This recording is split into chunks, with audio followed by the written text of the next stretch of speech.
নমস্কার বন্ধুরা, আমি সুমন আর আমার এই ছোট্ট ছাদ বাগানে তোমাদের সবাইকে স্বাগত। বন্ধুরা, এই সময় ড্রাগন গাছের কোন ডালগুলোকে আমরা রাখবো আর কোন ডালগুলোকে কেটে ফেলবো সেটাই আজকে আমি তোমাদের সঙ্গে শেয়ার করব। এখানে দেখতে পাচ্ছ একটা হচ্ছে ডাল, তোমাদের দেখাচ্ছি। এই ডালের মাথাটা দেখো একদম কিন্তু সূচালো, আর এই ডালের মাথাটা দেখো একদম কিন্তু ভোঁতা। এই ডালের মাথাটাও কিন্তু ভোঁতা। এই সাইডে যে এই ছোটো মতো ডালটা দেখছো, এই ডালের মাথাটা দেখো ভোঁতা, আর পাশের ডালের মাথাটা কিন্তু সূচালো। তাহলে এই দু রকম ডালের মধ্যে কোন ডালগুলোকে আমরা হচ্ছে গাছের মধ্যে রাখবো আর কোন ডালগুলোকে হচ্ছে কেটে ফেলবো।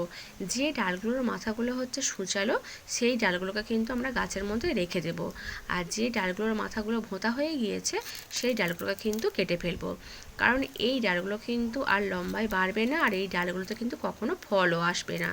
এই ডালগুলো যদি গাছের মধ্যে থাকে, এরা কিন্তু গাছের খাবারগুলো শুধু খেতে থাকবে। তাই আমরা যখনই হচ্ছে এরকম ডালগুলো মাথা দেখবো ভোঁতা হয়ে গিয়েছে তখনই কিন্তু কেটে ফেলবো। এখানে দেখো একটা ডাল আমি কেটে দিয়েছি, এখনও দুটো ডাল রয়েছে, এই দুটোকেও কেটে দেবো। দেখো আরেকটা কেটে দিয়েছি।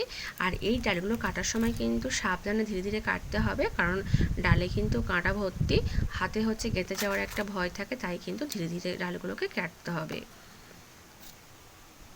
দেখো আরেকটা ডাল কেটে দিয়েছি।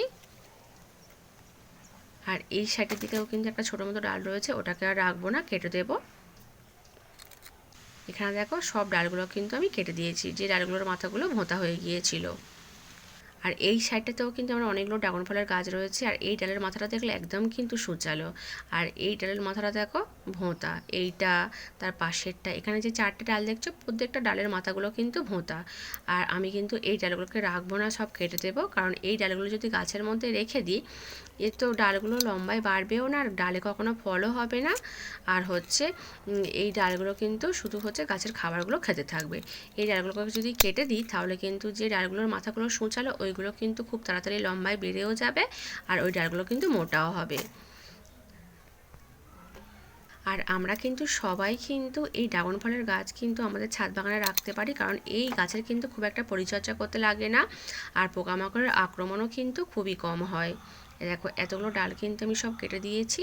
তোমরাও কিন্তু তোমাদের কাছে যদি এরকম যে ডালগুলোর মাথাগুলো দেখবো ভোঁতা হয়ে গিয়েছে সেইগুলো কেটে দেবে, রাখবে না, নয়তো শুধু শুধু গাছের খাবারগুলো খেতে থাকবে। আর এই গাছের ডাল থেকেও কিন্তু চারা তৈরি করা যায়, এখানে সব গাছ কিন্তু আমি ডাল থেকেই তৈরি করেছি। আর তোমাদের হচ্ছে দুদিন আগে বলেছিলাম যে আমি হচ্ছে সবজির খোসা দিয়ে গ্রো ব্যাগ বা বেড রেডি করে অনেক কিন্তু গাছ পেয়েছি। এই যে বেডটা দেখতে পাচ্ছ, এখানে যে এই উচ্ছে গাছ দুটো হয়ে রয়েছে, বড় গাছ দুটো দেখো হয়ে গিয়েছে, এই গাছ দুটো কিন্তু আমি এমনিতেই পেয়েছি, এইগুলো কিন্তু আমি বসাইনি। আমি ওই সবজির খোসা দিয়ে বেড রেডি করেছিলাম, আর তাতেই দেখো উচ্ছে হয়েছে। আর এই গাছের গোড়া দেখো একটা কিন্তু টমেটো গাছ হয়ে রয়েছে, এটাও কিন্তু এমনিতেই হয়েছে, আমি বসাইনি। এই দেখো কত উচ্ছে হয়েছে, এখানে হয়েছে, এইখানে হয়েছে, এই ওপরের দিকেও কিন্তু সব হয়েছে, অনেকগুলো দেখতে পাচ্ছি। এই দেখো এই একটা, এর ওপরে এই দেখো এই একটা হয়েছে।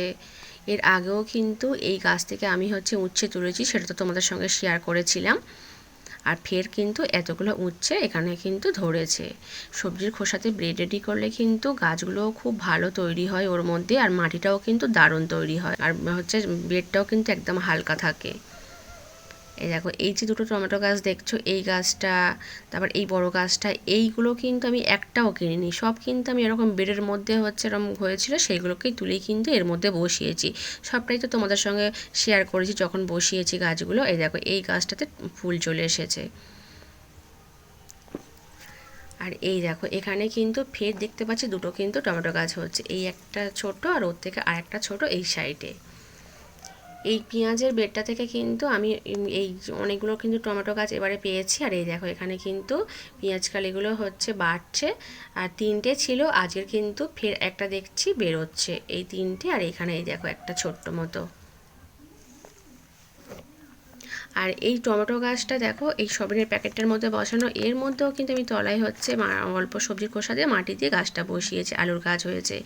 আর আমি কিন্তু এবারে করে দেখছি আমার হচ্ছে বেশিরভাগ গাছের গোড়ায় দেখছি থানকুনি পাতার গাছ হয়েছে। এই দেখো এখানে একটা হয়েছে গাছ, এই বেডটার মধ্যে হয়েছে,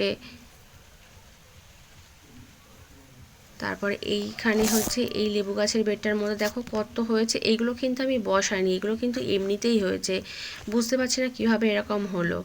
আমার মনে হচ্ছে মাটির সঙ্গে গোবর সার মেশানো, তার জন্য কিন্তু এরকম হতে পারে, নয়তো কিভাবে হবে। এত আরও কিন্তু অনেক হচ্ছে গাছের গোড়া এরকম হয়ে রয়েছে। আর এদিকে দেখতে পাচ্ছি, এই দেখো পোকাতে হচ্ছে পালং শাকের পাতাগুলো অনেক খেয়ে নিয়েছে এইটার মধ্যে। আর এইটার মধ্যে হচ্ছে খুব বেশি খায়নি, অল্প সব দু একটা পাতা হচ্ছে খাচ্ছে, ঠিক আছে। আরগুলো এটার বেশি খেয়েছে। দেখো এই যে ছোট ছোট গ্রো ব্যাগগুলোর মধ্যে আমি লঙ্কা গাছ বসিয়েছিলাম, এইগুলোর মধ্যেও কিন্তু তলায় কিছুটা করে সবজির খোসা দিয়েছি, তার উপরে কিন্তু লঙ্কা গাছ, তারপর এই কপি গাছ এইগুলো বসিয়েছি। আর আলু গাছ বেরিয়েছে দেখো। আর গাছগুলোও কিন্তু হচ্ছে তো ভালোই হচ্ছে, খুব একটা খারাপ নয়। আর আজ কিন্তু বন্ধুরা এই পর্যন্ত, টাটা বাই।